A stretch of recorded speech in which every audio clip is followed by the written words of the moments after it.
जय वासवी जय जय वासवी ना पेर शिल्पा गुप्ता नर्तनपरी कोणिगल विंग प्रेसिडेंट నేను గౌరం పండుగలో ఉప్పు పప్పు ఏమిటికి కడతారు యాల కడతారు ఎట్లా కడతారు అనేది ఇప్పుడు చెప్తాను.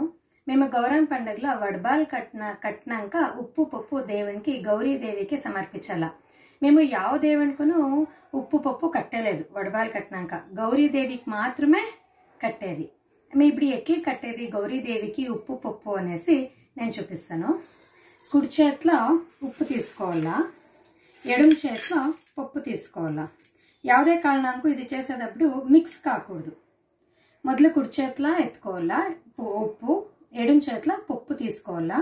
ఇది చేసేటప్పుడు ఏం మంత్రం చెప్పాలా అంటే అత్తదండన కలిగిన మామదండన కలిగిన స్వర్గానికి పోయిన సవతి పోరొద్దమ్మ అంటే చెప్పుకొని ఇది గౌరీదేవికి మేము సమర్పించాలా.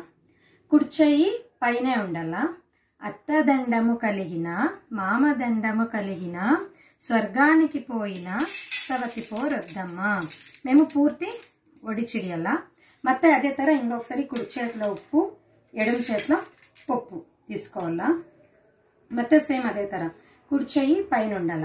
అత్తదండము కలిగిన మామదండము కలిగిన స్వర్గానికి వెళ్ళిన సవతి పోరొద్దమ్మ. ಮತ್ತೆ అదే ತರ 3 సార్లు చేయాల మేము ఇది. మళ్ళీ కుడి చెయ్యి పైన ఉండాలా. కుడి చేతిలోనే ఉప్పు ఉండాలా, ఎడమ చేతిలోనే పప్పు ఉండాలా.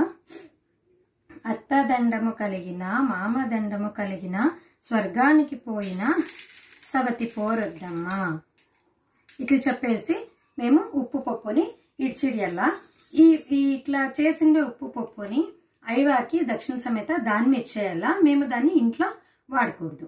మేము ఇది గౌరీదేవికినే యాల ఉప్పు పప్పు సమర్పించాలా అనేది ఇప్పుడు చెప్తాను.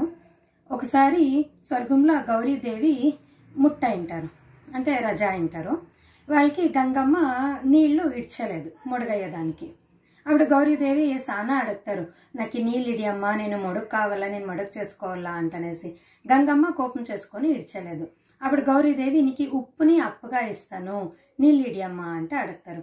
అయితేను గంగమ్మదేవి నీళ్ళు ఇడ్చలేదు. మళ్ళీ ఇంకోసారి పప్పుని అప్పుగా ఇస్తాను, నీళ్ళు ఇడియమ్మా అంట చెప్తారు. అయితేను గంగమ్మదేవి నీళ్ళు ఇడ్చలేదు. ఇంకా సానా యోచన చేసి గౌరీదేవి ఇంక నేను మొడుగు కానే కావాలా అనేసి నా మొగుడినే అప్పుగా ఇస్తానమ్మా, నీళ్ళిడి అంటే అడుగుతారు. అప్పుడు గంగమ్మదేవి ఒప్పుకొని నీళ్ళు ఇడిస్తారు. ఈ కథని మా పూర్వీకులు చెప్పిండేది. అప్పుడు గంగమ్మ నీళ్ళు ఇడిస్తారు గౌరీదేవికి. అప్పుడు గౌరీదేవి యోచన చేస్తారు, నా దేవాన్ దేవతలైన మాకే ఇంత కష్టం వచ్చే, సౌతి ఉండేదాన్ని, ఇంకా గంగమ్మ సౌతి ఉండేదాన్ని, ఇంకా భూమి పైన ఉండే మనుషులకి సౌతి కాటమంటే ఇంకెంత కష్టం వస్తుంది.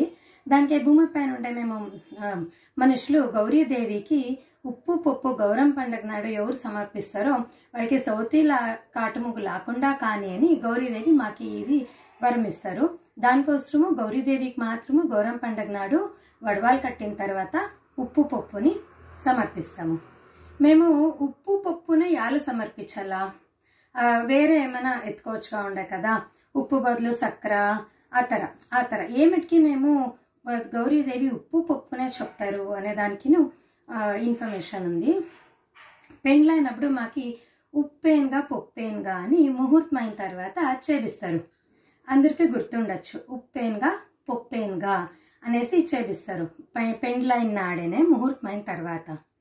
ఉప్పేన్గా పప్పేన్గా ఏమిటికి చేపిస్తారు అంటే మొగుడు పెండ్లాము అన్యోన్యంగా ఉండాలా అనేసి. ఎట్లా అంటే నీళ్ళకి ఉప్పు వేస్తే అది కరగతింది, బ్యాళ్ళు వేస్తే కరగలేదు, అట్లే ఉంటుంది. దానికి వివాహము అనేది, పెండ్లి అనేది ఒక బంధనము. దాన్నే బెంకి స్వరూపముల పెండ్లి అనేది అంటారు. అదే మేము బెంకిని ఇంకా బ్యాళ్ళని ఉడుకు పెట్టినప్పుడు ఉప్పు వేసి యావదే కారణానికి ఎవరును బ్యాళ్ళని ఇంకా ఉప్పుని వేరే చేసేకి అయ్యలేదు. దాన్నే వివాహ బంధనము అంటారు. మొగుడు పెండ్ల మధ్య ఎవరొచ్చి ఏమే చేస్తేనో ఉప్పు పప్పు ఎట్లా వేరే వేరే అయ్యలేదో అదే తర మొగుడు పెండ్లాము ఎవరే వచ్చి ఏమే మధ్యలో ఏమే చేస్తేనో మొగుడు పెండ్లాము వేరే కాకూడదు అనే రీజన్నే ఉప్పేన్గా పప్పేన్గా అనేసి చేపిస్తారు.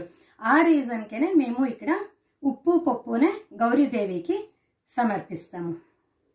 థ్యాంక్ యూ అండి.